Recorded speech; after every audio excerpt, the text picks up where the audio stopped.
He's Justice for All. I am Gene Mitchell. You can see I'm joined by two friends. Barry is out tonight.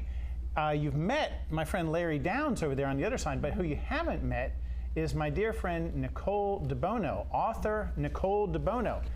Miss DeBono has written a book, The Becoming Blueprint, and we're going to ask her some questions, and we're going to learn what this book's about and how to get it. First, we're going to talk about some recent things. The fact that Larry's here means that we had another edition of Island Fights. How did they go? You brought us a couple months ago, I guess. Time flies. How was it this past weekend? Pardon me. Yes, sir. I need to plead the fifth here. What are you talking about? I'm messing with you. Fauci fifth. Oh, man. That's later. For the many people in Pensacola that know Mr. Downs, they know a few things. They know he's a tough guy. They know he's wonderful, honest as the day is long, wonderful plumber, and they know he has strong feelings about vaccines. And we're going to give you a microphone towards the end of the show so you can talk about vaccines. But I'm interested right now. This is what we call the Barry Barossett small talk. Yes. Okay. Tell me about the fights. Tell me about Island Fights this past time, and when's the next one? The fights were awesome. We had 14 fights Saturday night, and probably 10 of them were like what we'd call barn burners. They really got after it. They were evenly matched, and we had probably 3 knockouts, but they were excellent competitive fights, and the crowd was amazing. I'm talking about they were into it so much that I couldn't hear the bell ring a few times. Now, I went last time primarily to watch you referee.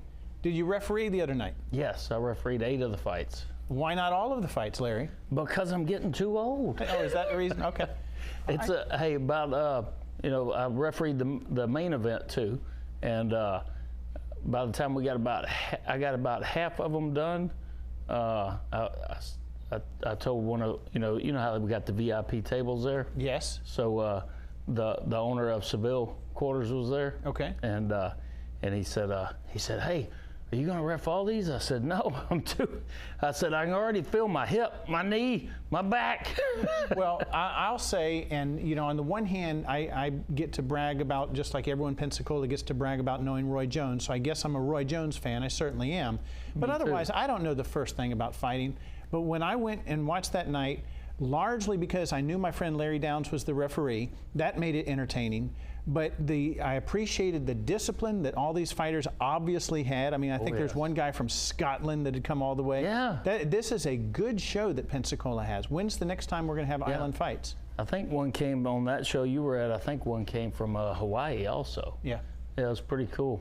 But when's the next edition? The next one's going to be in October, and it's going to be Island Fights 100. Okay. I'll get the exact date in the next week or two. And will you be refereeing then? I'll be refereeing there. Somehow that makes it easier for me to understand. I want to do something. A lot of people in Pensacola know Randall Aronson. Would you have ever come across Randall Aronson? I don't know. When I was in the public defender's office back in the 90s, Randall Aronson was the lawyer for the legal aid, the local Northwest Florida Legal Services. So I would have clients that Randy would also have. Someone charged with a crime, someone getting evicted, it'd be the same person. So Randy and I were good friends. Randy was this tiny little guy, 5'4", 5'3", 5'2", something like that. And he would call himself a little Jew lawyer, and he'd say he had little Jew hair, and he kind of did a bit. He kind of did a Woody Allen bit. Yeah. He was wonderful. He graduated with honors from Duke, from the University of Florida Law School. Just a brilliant guy, right? Yeah. And he would get in fights with judges over evictions, and he was always a little bit nutty, but most of us are, in this groove. And then his nuttiness started to grow. And he's the first time that I came to understand, and Nicole, and I'm going to ask you to talk about this in a minute, mental illness. He's the first time I came to understand that mental illness is real. And about every 4 or 5 years, my friend Randy would find himself getting arrested and getting beaten up and tased by some, to use his words, big fat redneck cop. Okay? Because, here when he'd have bipolar manic depressive disorder, and he's the smartest guy in the room. And that lends itself to wind up confrontational situations. Anyway, he's suffering right now. He's sitting in West Florida Hospital room number 522. So if you're friends with Randy, Go to room 522 and cheer him up. And Randy, if you're watching, I'm gonna read one time when I sold him down the river. We were able to get a case dismissed on the condition that he'd write a letter of apology to the cop. So he wrote a letter of apology, Larry, to the cop that beat him up. All right, and to honor my friend Randy, here it is. I guess should I say the deputy's name on? Yes. Okay. Absolutely. Larry said, okay, dear Deputy Christopher Wellborn, shout out. This correspondence serves as my letter of apology. Larry, Nicole, on Saturday, August 29, 2009, I cursed at you using what many would consider to be profane language. It appears to upset you and angered you. For that, I am sorry. Now, please allow me to introduce myself, he writes. In April of 2009, you pulled me over on Via de Luna and accused me of running a red light at Fort Pickens Road. At the time, my girlfriend and I were heading to Sidelines for dinner. When I challenged your mistaken observation, you retorted, if you're going to argue with me, then I'm just going to write you up. I inquired as to whether you're going to write me up for arguing with you or for allegedly running a red light. This angered you. When you gave me a citation for running a red light, I told you that I would see you in court, and you replied, well, I get paid to go to court. Later, you didn't show up for court, but you didn't tell the clerk, you didn't tell the court, you just made us all show up and you weren't there. When I confronted you with this later on, the next time I saw you, you told me that you were probably off playing golf. Just in case you still don't recall who I am. I am the 5'8", 150-pound, curly-haired guy with glasses that you attacked in the parking lot in front of Patty O'Leary's in the early morning hours of August 29, 2009. I was the one wearing the blue t-shirt, gray shorts, and loafers. You were hanging out with deputies Hammock and Helberg at the time. When I uttered to you the above-referenced expletive, you charged me, grabbed me from behind, threw me face down onto the pavement. Now, I imagine that you remember me, the guy with the very bloody nose, mouth, and face. It's unfortunate that some of my blood happened upon your clean white shirt. I would apologize for that too, except it was beyond my ability to control given the profuse bleeding and all semi-consciousness from your having slammed my face into the parking lot. I do want to thank you, however, for admitting at a deposition that you didn't in reality see me spit my blood onto your pretty white uniform, and that the apparent spatter may have indeed just been incidental to your having forced my face into the parking lot. Your belated concession on this point compelled the Assistant State Attorney saddled with my case to dismiss this silly but serious charge of felonious battery on a law enforcement officer described in your inaccurate and wrongful arrest report. Regardless, thank you for the ride to the emergency room. Thank you for the ride to the emergency room and for switching my handcuffs from the back to the front when the nurse finally implored you to do so, so that she could take an MRI on account of the conspicuous contusion on the bridge of my nose from your having earlier smashed my face into the pavement of the parking lot. You should have seen the expression on my face at Baptist Hospital when they billed me $4,000 for the MRI alone. Again, please accept my apology. That is Please awesome. accept my apology for the many harsh words and vulgarities that I directed toward you during our visit to the hospital emergency room. After all, this is a letter of apology. It remains my hope that by now, perhaps through whatever remedial education and training the Escambia County Sheriff's Office has to offer you, you'll have learned that in Escambia County it's not illegal for one to walk out of a bar with a drink, whether or not the drink contains alcohol. What was ironic, if not dumbfounding in our case, was that if my cup had in fact contained any alcoholic beverage that morning, and if I had proceeded to mindlessly obey your rude and obnoxious demands from over 60 feet away, that I leave the sidewalk and come to you in the parking lot, my status would have gone from an innocent bystander to that of a violator of applicable county ordinances. Should we be so happy to again cross paths, be it on the beach, at Sidelines, at Patty O'Leary's, or even in court, I can assure you that I intend to conduct myself with the utmost civility and only request that you, in return, not beat me up. Best wishes, protect and serve, apologetically, Randall Joseph Aronson. And if I read that too quickly because I was getting excited, I love it. I beg your pardon. But anyway, Randy, if you're watching, we love you, and we hope you get better. That's awesome. Isn't it? I need to go by and see him. You do. Room That is 522. Pop in and. That is my type of man right there. Yeah. All right. Let's bug Miss DeBono for a second. Author Nicole DeBono. Now, you guys, the reason I know Miss DeBono is, as you know, I wind up with indigent people who have been arrested. And indigent people who've been arrested that are facing state prison, they'll have more than 44 points on their score sheet. And as y'all know, certainly Mr. Bono knows, that means that you must go to prison absent exceptional circumstances. And I've seen time and time again, Mr. Bono has helped my clients. Instead of go off to prison, she's found good programs for them. She's helped them write resumes to get good jobs. And now she's written this book. Mr. Bono, who is this book for? Well, The Becoming Blueprint, it is really a guided journal that helps you, in the transformational process, reaching your highest self. This book is for everyone. It really, anyone and everybody could definitely benefit from it. All right, when you first said that to me, this was right after you had helped, one of our close friends. You told me, well, Gene, I've written a book and I published it, and our friend could benefit from this book. And I asked you the same question, and you said, actually, Gene, anyone could. I said, all right, well, I suffer from eating too much, and I drink too much Dr. Pepper. And you said, Gene, you could follow stuff in this book, right? Yes. All right. I spent some time, not enough, with this thing over the weekend. Generally, walk us through what one encounters when they purchase this book.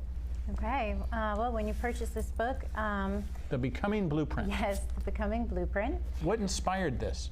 What inspired this is, geez, I've had to reinvent myself time after time after time. Went in so many different directions, made all the mistakes, and then finally I got it together and I developed this blueprint, so everybody can have access to it.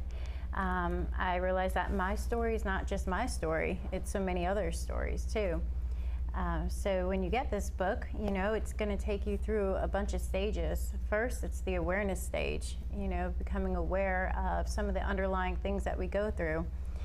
We go right into the unconscious, the subconscious mind. That's working before you can even think a thought. That's what's making decisions for you. My view from looking through it, and forgive me for interrupting you, is it seems more like a workbook. Yes. You interact. The reader interacts with this book. You need to pull out a pen and mark stuff up, and yes. Yes, it has prompts, and you read, and then you answer the prompts, and it's a lot of self-discovery. It takes a lot of honesty, too, a lot of vulnerability. But once you can identify a lot of the things that, create patterns in your life, then you're able to break them. So this book helps you to break all those patterns and really, not become somebody else, but become the best version of yourself. All right, now, you know how I admire you and how you've helped so many people that I care about. But what caused me to reach out and ask if you might come on the Barossa Talk Show tonight is I was talking to my friend Captain Hankins over at the jail. And he said, your friend Mr. Bono, we've got her book in the jail. Yes. So the inmates have this book. Yes. Tell me, how did that work out? It's been so beautiful. I wanted to go into a place where people need help the most, right? What better utilization of time for these, the women is who I'm dealing with. So I go in there and I have a class every week. Last week in particular was so amazing. What we're learning to do is we're learning to use the breath work, somatic exercises. So the breath is a tool that these people can take, and you and I and everybody. It's a tool that is always with you. And when you learn that your breath is actually a medicine, it can help you calm yourself. Well, forgive me. So if Larry got arrested for cursing at a county commissioner meeting or something, he went in jail. Would he get issued one? Does everyone in the jail get a copy of this book? No, they have to sign up for the class. And you teach a course? You go into the jail? Yes. Yeah. So I'll go into the jail and we do the workbook together. And then how many nights a month or a week? Right now, well, it was twice a week, but we went down to one because I'm kind of pulled in a lot of directions right now. So I understand. Yeah. I've seen it. Yes. But lots of inmates signing up for the class. So many that I actually can't keep up with all the classes. Now, you said you've had to go through your own recreation a couple of times. But in addition to yourself, have you seen this book get put to practice and seen folks benefit from it? Oh, It yeah. certainly looks good. Oh, yeah, for sure. It is available on Amazon, so there's a lot of people that are writing reviews, and you know, I'm on Facebook a lot too, so I have a lot of followers on Facebook that are literally taking pictures of the inside of it, what they filled out, sharing their stories with me, telling me how it's helped them through all different kinds of walks of life. People that are going through maybe a divorce. I have a guy that had a job change and it was devastating to him, but yeah, all walks of life. Okay. And what does it go for on Amazon? I believe it is $39. I see. I see. Can you give us an example of a person that followed this book nicely and got from one point to another? Yes, I can. Somebody that I'm their mentor, they're my mentee. Okay. She suffered a really great loss, the loss of her mother. And so, you know, along with me meeting, I do coaching too. But this book has helped her greatly. She took about, I think she took 3 months. So this book will take between 3 months and 1 year to get through. You don't want to rush the process. You know, you want to take your time, and you know, even 1 page a night is going to benefit you. But she's successful now. Didn't follow the footsteps of, you know, the generational stuff that was going on in her upbringing. She's got a really great job, and she refers back to this regularly, calls me. So super proud of her. Well, you know, like I said, I could very quickly name 15 or 20 people that I've seen you work with. I've called you up, I've said, Mr. Bono, I've got someone here in my office and here's their circumstance. And you've said, Gene, I'm going to create a little separation between you and your client. Give me their telephone number. And you've called them up. Are you still working with individuals now to try to help them, you know, get their life moving on? Yeah, that's one of my favorite things to do. Where did you develop that? I think of a friend of mine that wouldn't even understand how to put together a resume, and you helped him make a resume and helped him get a job. Where did you develop that talent? Oh, well, I guess just, I don't know, you can call it intuition, or you can call it just something I've picked up from having to reinvent myself. I know what it's like to have to start over from ground zero. And so I've got a lot of resources in the community, and I think we're going to break. Oh, Addie's telling us we got to go. I'm sorry, I was looking at Mr. Bono and I wasn't looking at you, Addie. Yes, we're going to break. We'll be right back with more Justice for All.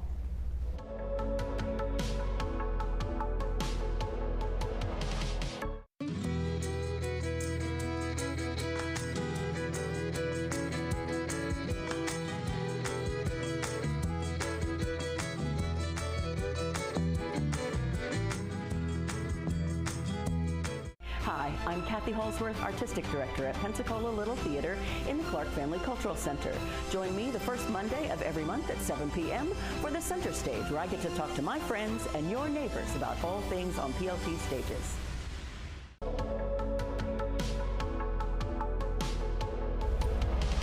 All right, we're back with more Justice for All.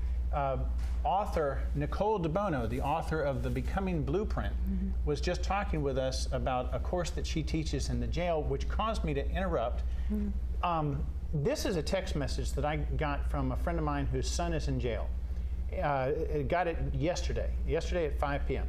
She wrote, hey Gene, do you know how I can get help for Christopher? This is her son who's in jail. The jail and the maintenance are arguing back and forth about who's going to fix the showers.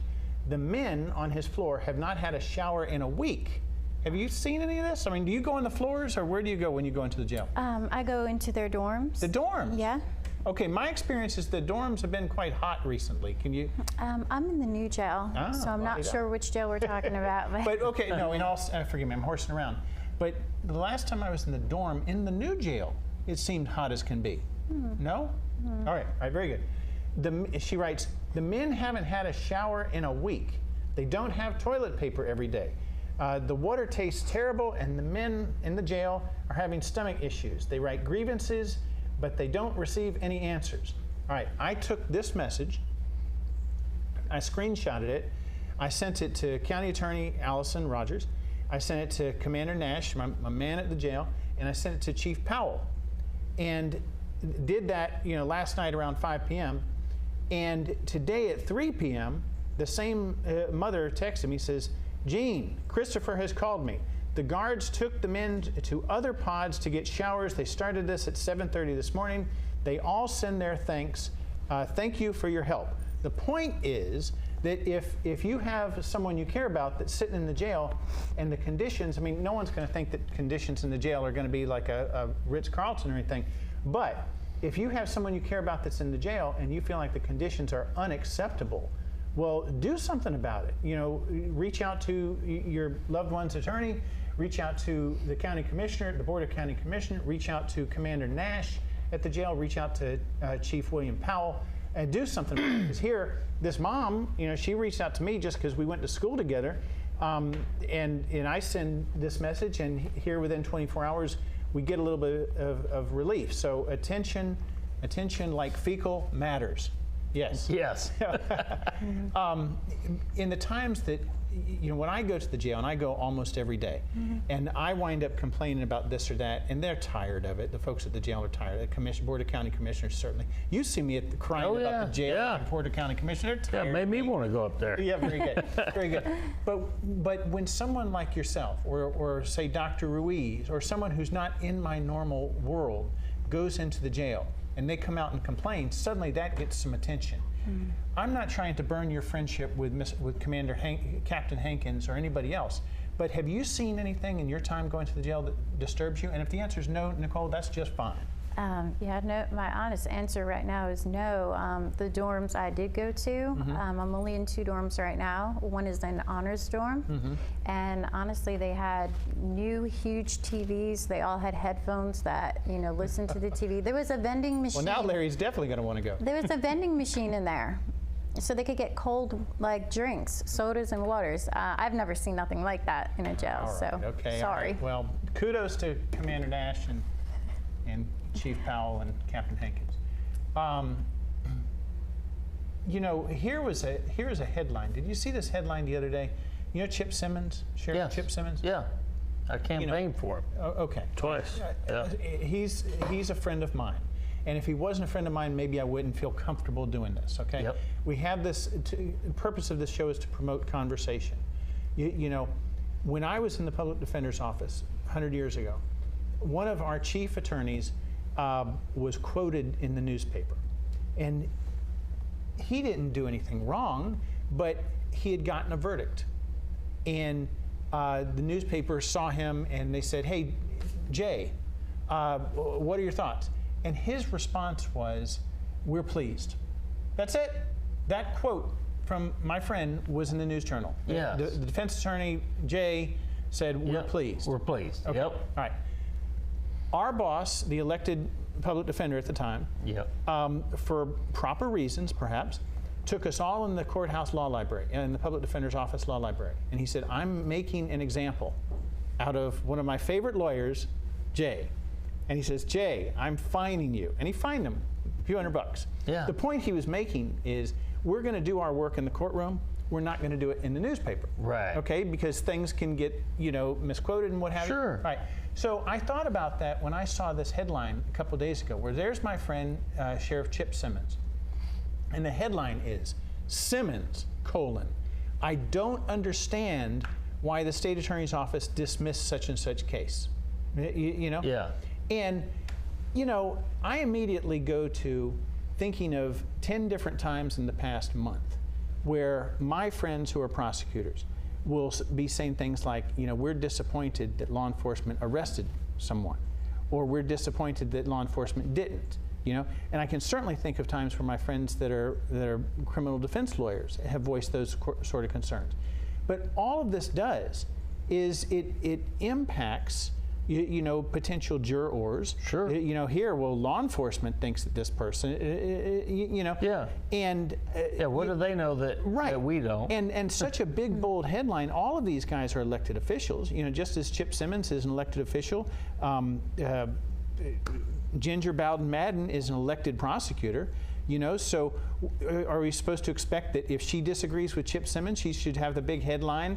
You know, the sheriff's department is a bunch of idiots. No, you know, we Sheriff's should wrong, or whatever. And Yeah. anyone that's watched this program, Nicole, has seen plenty of times where Barry Barasset, who's been doing this show for 30 years, will sit there and say, Gene, I'm not going to talk about this because it's pending right now. Okay. You know. Yeah. So anyway, Chip, my man, the chair is yours. If you want to come on sometime, you know, you have been a friend of mine for a long time, and I say this more to goad you to come on the program and talk with us about that. Now, just as I chastised my friend Chip Simmons, I want to give Larry the microphone. You're fresh from an ECUA meeting tonight. Yes. All right. The show is called Justice for All. Yep. All right. What happened at your ECUA meeting tonight, and did you feel like you, Larry, didn't get justice? Yes. Why? That's exactly right. And ordinarily, you know, that board, they're elected board, but you know, and they're a utility, so they're providing water, sewer, and garbage. That's what they provide, and they're elected board, and they're our government. So, anyways, I go up there and speak at the public forum. Everything's fine. I speak on the corporate chemical vaccine injections because that's We'll get to that's it. part of it. But then they had a backflow program that they are doing, that they're forcing people who have irrigation wells to install backflow preventers on their side of the meter. And I wanted to speak on it because the way they're doing it, I believe, I disagree with. You know, so they're trying to set the prices. Forgive me, is there like a public forum where whenever they're going to do something important, the public gets to come in and weigh in? Yeah, yes, Okay. just like the county commission meeting. Yes. So they have a public forum, and then you can speak on each agenda item. Well, I'm so glad. So then you got to talk at the public forum then, right? I got to talk at the public forum, but on the agenda item with the backflow preventers, I turned in my form, which you do on each one that you want to speak on. So they're going for like 30 minutes on this item, agenda item, to vote. And I'm sitting there waiting patiently. They have their representative, you know, their staff presenting. So I'm waiting. After staff presents, normally it opens up to the public. So anyways, they don't open it up to the public. Lois Benson makes a motion, and then Vicky seconds the motion, and then they're about to call for a vote, and I tell Kevin Stevens, I say, Kevin, I signed up to speak on this. He's like, what? Like, wait a minute. So I'm, you know, okay, well, wait a minute. And they go into the vote. So they voted without you getting your chance They to be voted heard. without me being able to speak, and then we have a law here in Florida that says any commission, an elected board, if they have an agenda item that's actionable, then the public gets an opportunity to speak. So, and I'm not saying that they did it intentionally, but An overlook. they did it either, maybe they don't know the rule. Did they vote in the fashion that you would have hoped or no? Well, Is there something you talk about? they more voted for a continuance to bring more stuff. I see. So it wasn't a final vote, but it was a vote Well, for action. most of the time that I see you talking about something that's important to you, it's along the lines of you're a constitutional guy. That's why I really Yep. want you to come on the program, because you seem to think more about the Constitution than most of us. Yeah, you reach in your back pocket. Always you've got a got copy. it. You always do. Yeah. This is my favorite one so far. But I think that most of the time when I think about you on a microphone at a public meeting, it's expressing concerns along the lines of the government is getting into my business, and you know, I've got to apply for more permits that are necessary. Is that kind of analogous to what this thing was going on at the ECUA tonight? Yeah. Tell me about it. And it's also, and it's not necessarily my rights. I go in and advocate for my neighbor's rights more than my own. Well, what was the problem tonight? They have they've never enforced this and never dealt with it before, but if you have an irrigation well on your property for years, I'm talking about for a dozen years, all they had to do, if they found out through a permit or whatever, they find out you have a well, they would just call up a plumbing company. We would go over, we would basically do an affidavit we'd find out, make sure the well wasn't connected to the potable water system. Okay. Then we'd fill out the affidavit, send it to ESUA, and they were good. There's no cross connection because it's not tied in. Okay. Well, now they're saying, well, anybody who has a well, they need a backflow preventer because the DEP, the FDEP, is saying, well, there's a small chance. And that you they think that's could. unnecessary? It's unnecessary. And even today, they were talking about, well, the problem is they could tie a hose to the spigot on the house, and then tie it to the well to basically to prime the well. So that could be a cross connection, Okay. which Right. it could be. I get it. So this is more kind of de facto regulation, and it's unnecessary. Is that where you're coming It's unnecessary because of the minute chance. Okay. The minute chance of that ever causing a problem is probably about the same as as a spaceship landing on the moon. Oh boy, now we're having fun. Okay. It's just. right, It's so- very slim, well- and they might lose the technology to do that. You never know. All right. Well, look, one thing I have not said today is that the show is, and I'm not trying to interrupt you, Larry. Sure. One thing I haven't said is that the show is better when people call in, and I don't know. Okay, it's there. So 850-432-7768. We got one text message, and I always say that if you text in, I will read it. Here it is. It says, if I'm arrested, does my one phone call need to be a lawyer, or is getting a lawyer a separate situation and I can use my call for something else? Man, I think, That's a good question. I'll answer it bluntly with one phone call means one phone call, but that's something I hear more on television than I do, I don't know for sure. I'd have to ask Hankins or Nash or Powell, if you really do automatically get one phone call that you don't have to pay for. But I imagine it depends on what kind of attitude you have when you get there, too. I'm sure that weighs in a whole lot. Like, But, what was your attorney buddy's? Randall. Randall didn't get any phone call. Randall. He ain't might have giving went in there with the nothing, wrong Randy. attitude. Wellborn is not giving Randy anything except another bloody nose. No, but what comes to mind when I read this question is, sure, if you're in jail, get a phone call out to someone to start the wheels of, trying to post bond, trying to get an attorney, trying to get folks to cover for work and stuff. But so close to 100% of the people that are in jail wind up saying something on the daggum, Addie, we got another break. I'm almost done. Most people that are in jail get on the telephones and say something that hurts them. If someone you care about is in jail and they get on the telephones, tell them to be quick. It's not time to socialize. It's not time to catch up. It's time to just know that, there's an office right now. I was in an office just earlier, and there's a person employed to sit there and do nothing but listen to jail phone calls. All right. Can't they get IEI to do that now? Yeah, very good. All right, we'll be right back. We're going to take our second break. We'll be back with Nicole DeBono and Larry Downs on Justice for All.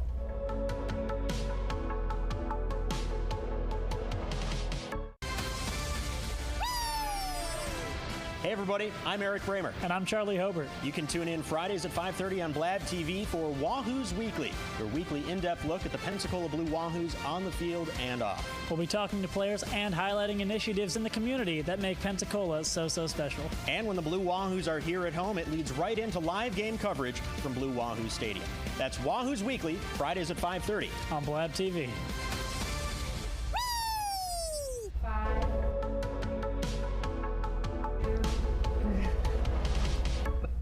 All right, we are back. Justice for All.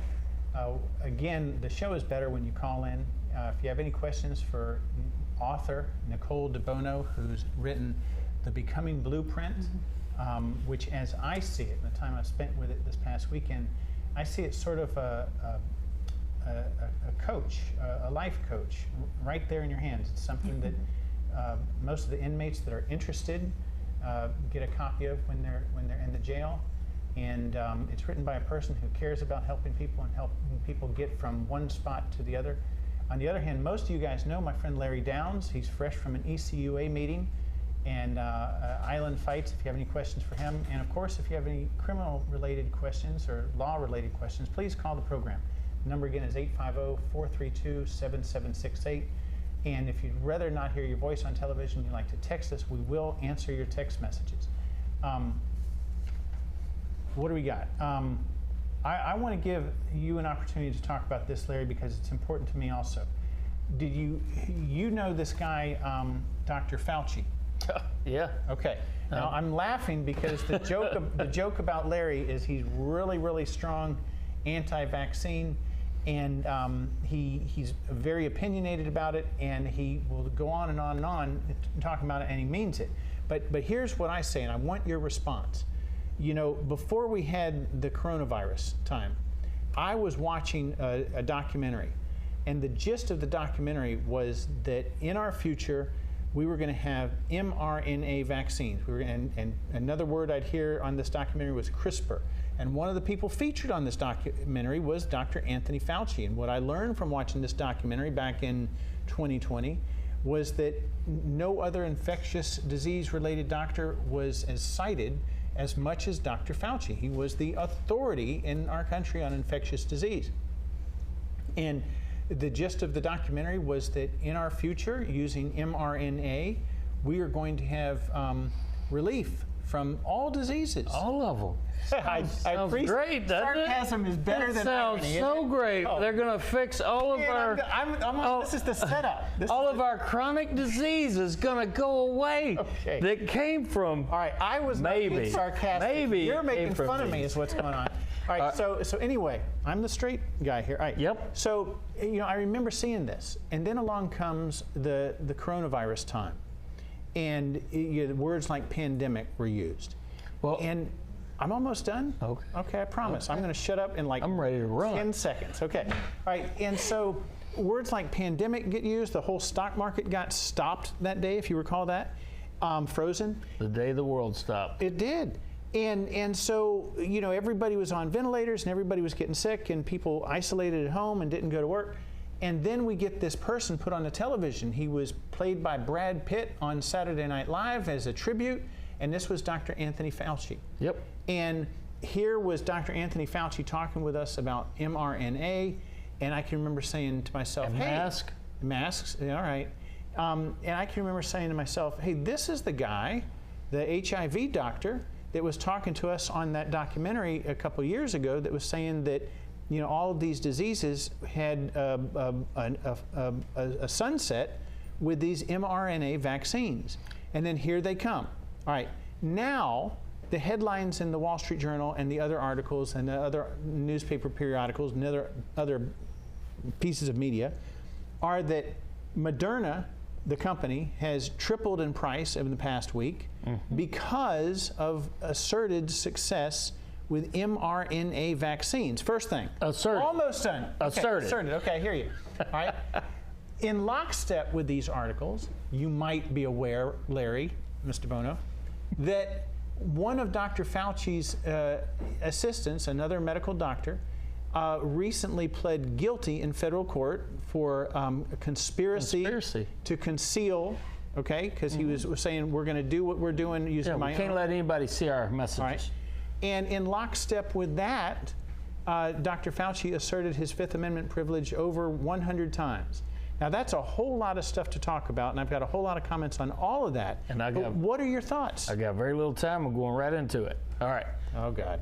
First of all, he was so cited with HIV work that he did, and he was so cited with all of his, his Did I mention I had 3 coronavirus vaccines? I did. I'm going to get to that, too. But still here. He was so cited that he needed a pardon.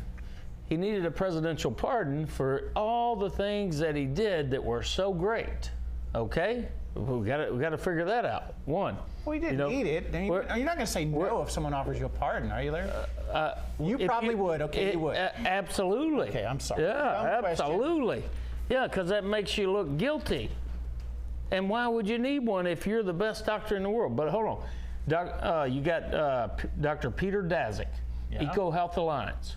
You got Dr. Ralph Barrick with Chapel Hill. You got DARPA. All of these are complicit in this mRNA, messenger ribonucleic acid.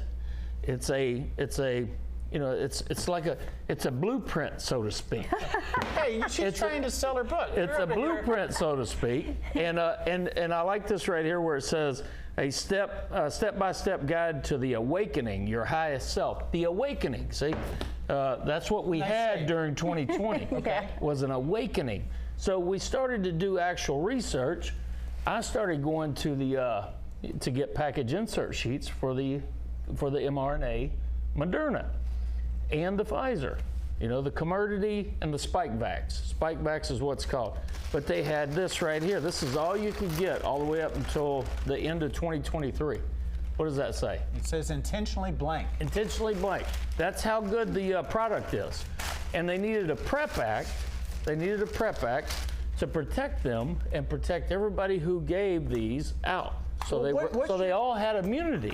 What's your theory when I say that I had 3 of the shots and I'm still here? I'm interested. Well, when it comes to killing folks, you know, they already think, these people, I'm just saying, these people, you know, Ted Turner, Bill Gates, the elites of the world, they're on video saying that we have too many people on the planet using too much stuff, destroying the planet, creating CO2 problems, all kind of food insecurities. There's just too many people. Those same people tell you that, hey, there's too many of y'all, but listen, we want to save every one of you, so take our magic juice shot. At the same time, hold on, but the reason is because I say that they're mostly incompetent. Okay. It's not Occam's razor with them. So you feel they're mostly incompetent. My shot that I took neither helped nor hurt. A certain amount of them. Okay. A large percentage of them are duds. They're just duds. You can't gather materials for all this. Pig gelatin. I mean, there's SV40 in the Pfizer and the Moderna. There's a Dr. Kernan. He's a molecular biologist. He goes in there. He gets the agents that are in there.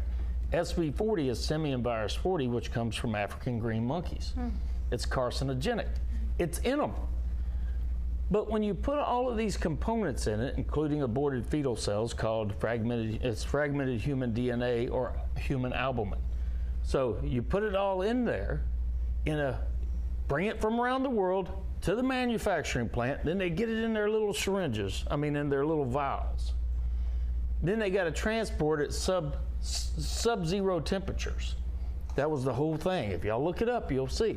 So once they transport it from there to all the regional, the regional distribution hubs, then they got to go from there to the doctor's offices, the pharmacists, and into the parking lots at the stadium to make their little, they had people gathered in a stadium. In a stadium. I got a shot in a parking lot. In a parking lot. That's in a tent. Now think about that. And that was my second shot. Think about that. Sorry, we'll not. A virus so deadly, a submicroscopic virus, so deadly that you had to get. Did you lose a lot of friends over this? How many? I did. Family members too. And I'm like, think about it. Well, to start with, here's the biggest thing. Every other virus on the planet disappeared for 2 years. Dr. Kary Mullis offered Fauci, who needed a pardon, who needed to plead the fifth, offered him. The states are telling him, we're going to prosecute you. His lawyers are saying, the states are saying, we're going to prosecute you. Of course he pled the fifth. The states are all lying. They're all complicit. They're all complicit. Every agency, the CDC. I need to do a public service. Hold on. The CDC, the FDA, the NIH, the NIAID, they're all complicit. They're all complicit. Half of them have their family members working in there, and they have their. You wouldn't believe it. Larry, my advice to you, you're my friend. Yep. If the state tells you that they're going to prosecute you, my advice to you is plead the fifth. Of course. So I'm not going to fault Dr. Fauci for pleading the fifth. Oh, I do not fault him at all. That's one of his constitutional rights, of course. I tell everybody, use every constitutional right you have. The first, the second, the third even, the fourth, the fifth. They could have used that back during the pandemic too. The third, they could have came in and said, hey, we need to commandeer your house for a substation for giving out corporate chemical vaccine injections. Oh, here, real quick, because I know we got to go. All right, the indoctrinated brain. This one here could help. This could help your brain. And then this one here, dissolving illusions. This is by Dr. Susan Humphreys, and she has all of the stuff in here. Look at there. You can see those charts there, and it shows. There's the charts. It shows what the measles were in 1900. You find no place for vaccine. None, because you can't tell me that corporate chemical vaccine injections. And I do want to read you one thing here, because this is mighty important right here. Just for the ones that you took. You probably took Moderna. I did. I'm sure of it. There you go. 3 times. Yep. That's terrible. But good news Is is writing a will or something? Good news is you know. But Dr. Anthony Fauci did say when he was talking about creating a AIDS vaccine or HIV vaccine, he said if we give it to hundreds of people and everything's fine. He said, and then you give it to thousands of people and you find out in 10 years all hell breaks loose. Then what have you done? Well, we'll see what happens in the 10 years, but hold on. 13.1, this is the Spikevax by Moderna. Moderna never had a product on the market, ever in its entire existence. This was the first one, the Spikevax mRNA. They already had it planned. It was ready. So anyways, carcinogenesis, mutagenesis, impairment of fertility. Spikevax has not been evaluated for carcinogenic, mutagenic potential, or impairment of male fertility in animals. A developmental toxicity study was conducted in female rats that received a vaccine formula containing nucleoside, modified messenger ribonucleic acid, and other ingredients. I just got a text from Blab TV. They said, make sure you announce that he doesn't speak for us. No, I don't speak for nobody. Nobody except for my own personal beliefs. And I do speak for Dr. Susan Humphreys. I know she'll let me. And Dr. Judy Mikovits. Look her up. Oh, I've had her on my show. She's amazing. You got to come to well, you've already been to my COVID office. I've been to your COVID office. Oh, well, you think? Yeah, but seriously, so I know I'm not trying to be redundant with that question. You find no utility for vaccines? Just because of the ingredients. Listen. Larry, one more time. I know. Break and we'll be back for our final segment. All right. I want that final segment. You got it.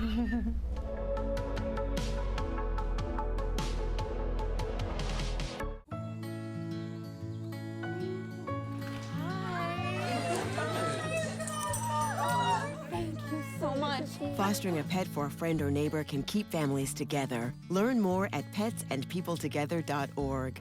Hi, I'm Dr. Jennifer Laborde, Doctor of Audiology at the Hearing Center at Medical Center Clinic. We've been on Blab TV for longer than I can remember, at least 15 years. It's been one of my favorite things to do. I think because I'm on Blab, people view me as an expert in my field. We've had definite business growth by being on Blab. I would say that we have seen a strong increase in our business incrementally over the years that we've participated. We are the Hearing Center, and we are Blab TV.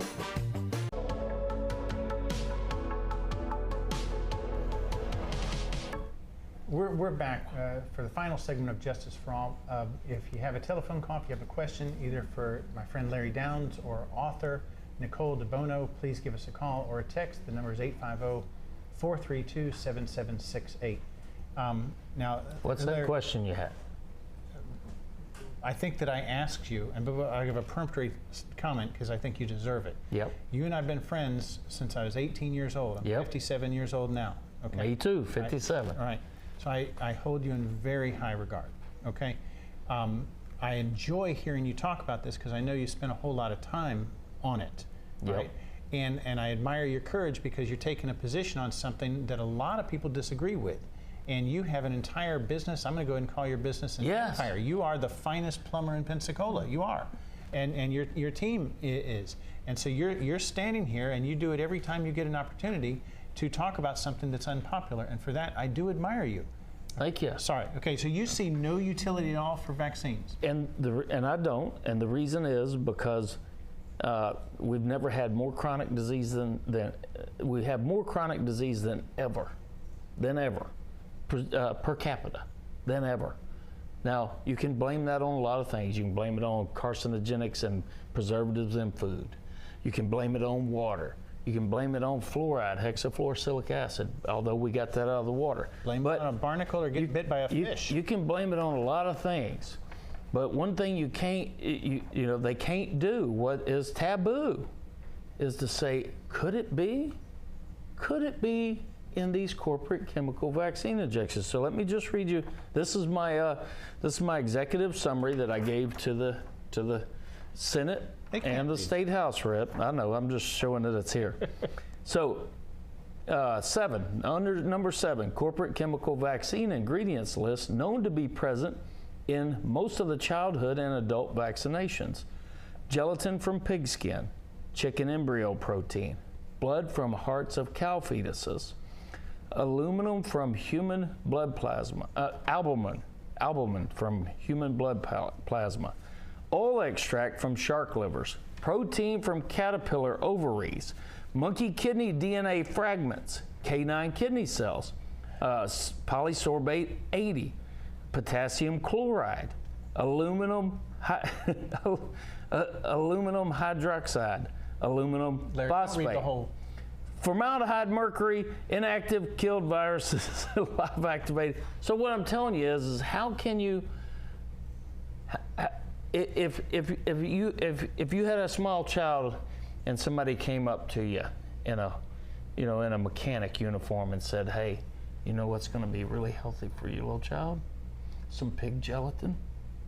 Okay, I would not take that mechanic's advice. No, I would not. But if they put on a white doctor coat and they had graduated at the top of their class, and they graduated at the top of their class, spent no time on vaccine education. Fair point. They spent 0 time. Okay. None. The only thing they did was learn the schedule. 4 MMR2. And they'd been wooed by some wholesalers from whichever pharmaceutical company. Okay, I understand what you're saying. And then like the MMR2, which they get four of these. Once at like 6 months, 8 months. I think your point is best made by the whole OxyContin sham that took place. Okay, that's similar. That too. And like 13.1, none of these doctors have read these. I've read them to them. And they're like, I said, you don't know what it says? But just so you know, MMR2 vaccine has not been evaluated for carcinogenic or mutagenic potential or impairment of fertility, period. Now, if you go down Davis Highway, do you think you're going to see a lot of clinics that say in vitro fertilization? No. They're there. Oh, okay. I'll be on the lookout for in vitro, IVF. Okay, all right. Yeah. Addie just gave us another sign, so I want to talk about 2 more things very quickly because I think they're public service and let's do it. They're related to criminal law. All right, let's do it. This is criminal, though. This is criminal. Fair point. Okay. Larry, I'm sure you wear nothing but Abercrombie and Fitch products. Okay, that's a joke. He didn't even know what that was. He thought it was a law firm. Yeah. The CEO of Abercrombie and Fitch kind of pulled a Harvey Weinstein on some male models. He was coming on to them inappropriately, okay? Allegedly. And But was he represented by Alan Dershowitz? I don't know who's represented. Very good. All right. And this case is pending, and his attorneys have asserted a competence concern. Competence in the criminal standpoint. We normally have Dr. Mark Ruiz come on this program and talk about this. Competence means that you're unable, due to mental incapacity. Like Joe Biden. You're making my point. Very good. Good for you. Good for you, Larry. Unable to participate in the process. All right. So this federal court with all these millionaire lawyers evaluated him, and it was undisputed that he has dementia and all kinds of problems that he's going to have for life. And after a 4-hour-long competence hearing, the judge said, I appreciate what I've heard from all these medical doctors, these psychologists and psychiatrists, but, sir, I'm going to find you competent, and do you know why? You do, don't you? Because I told you before the program. He listens Yes. to his telephone calls. And he sounded competent. Yeah, he sounded competent. Right. Maybe even a little cunning. A little cunning, a little sly, yeah. So my point is, just as we got the text message earlier, probably from Addie, that said, you know, what should I do if you get it if I'm in jail, and what telephone call should I make? And my response every single time is, make it quick and don't stay on it, because every one of your telephone calls is going to get analyzed and double analyzed, and then next thing you know, it's going to get used against you. So Yeah. there's that. I should mention that, you know, one of my earliest memories is, you know, riding with my mom to school and listening to Dolly Parton sing on the radio. Did y'all see that she passed away today? Yeah. At age Yes. 80? Yeah, I did. Yeah. I did. That's sad. You That's- know, I read the article today, and it was talking about how she got together with her husband. Did you hear what she said? No? She said, you know, it was right when I had come to a certain town, and I met this guy, and Dolly Parton, she says, and this guy, who she quickly married, like within 1 year, Wow. she says, this guy, unlike any other guys, did what? He looked at my face. Looked at his When face. Dolly Parton said that none of the other guys looked at her in the face. Okay. That's it. He's probably a leg man. That's why. No, man. He saw the value in that. So, you know, I bought tickets for Mom and Dad to see Dolly Parton when she came to town. Really? Coat of many colors, yes. All right, Larry, in terms of meetings, is there anything coming up that we should be looking at? When is it? Is it? I think this coming Thursday is a city council meeting where they're going to be discussing curfews again. Are you for or against curfew? I am against curfews, and it's real simple because of this right here. Our Constitution, our Bill of Rights, it says that we have a right to travel unmolested, means on a sidewalk too, and we have a Fifth Amendment right not to answer questions and incriminate ourselves. So are the officers going to be experts at spotting a 24-year-old versus a 16-year-old? Excellent point. And what about, you know, and what about you know, disadvantaged kids? Okay. Yeah. All right, Nicole, thank you for coming on the program. Thank you. If there's someone out there that's watching that needs some help, you know, getting their life in order, in addition to purchasing your book, and they call me, will you chat with them and kind of get them on the right track, the way you did my friend Sean? Oh, yes, of course. And they can visit the website also at thebecomingblueprint.org. And Okay. I do personal coaching. Yeah. All right, guys, thanks for watching. Thanks for texting in. MissionObvious.com. Be back in 2 weeks with more Justice for All. Thank you, Jim.